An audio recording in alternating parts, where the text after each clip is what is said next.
Hello everybody. So today we are going to be using this little critter website that is interactive to help with our lesson today. As we can see looking at this site, there's a very simple menu that's going to be very easy for us to use. We can see that there's a library, and this gives a whole list of all the little critter books that can be ordered off of Amazon, but some of these will be in the classroom. There is a sing-along option that is great for if you love the little critter books and you're doing this at home. There's stuff to do in little monster activities that has some things that we will be doing in class, such as cutouts and mazes. Um, and interactive read and play gives some videos and recordings of the book with pictures. And there's also another option here on the interactive read and play where you can click through the book and also click on objects in the book as you read. Learning objective for using this site and for our lesson today, our students will practice reading aloud and navigating the Little Critter Book website to further increase their understanding of literary texts.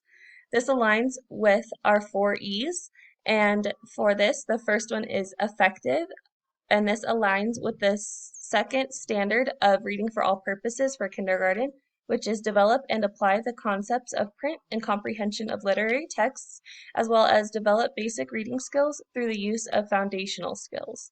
And this site is set up as a good way for students to use their prior knowledge to continue to build that understanding of what reading looks like and what reading is.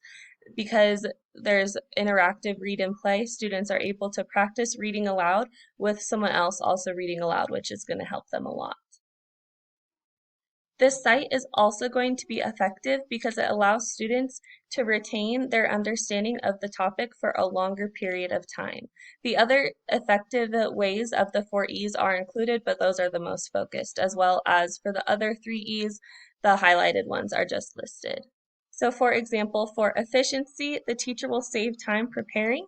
This is a free lesson and the school will save money. I think that I would use this many times if our school didn't provide sites such as Amplify. That is a good enrichment and reading resource website.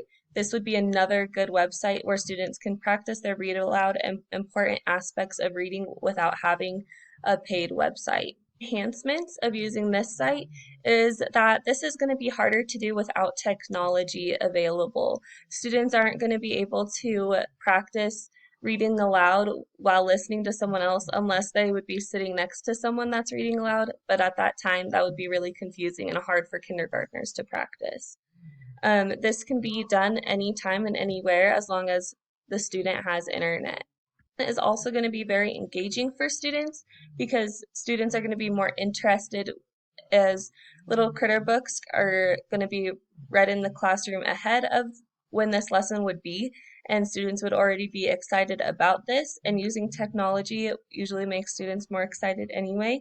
There's interactive features that is purposeful and directly relates to the learning.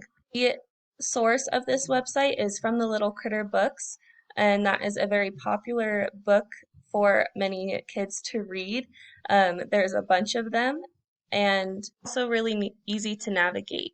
This is somewhat outdated though for what would be considered a modern website for students to be using, but as stated before, this would be a good website to use if a site such as Amplify or Lexia Pro is not available.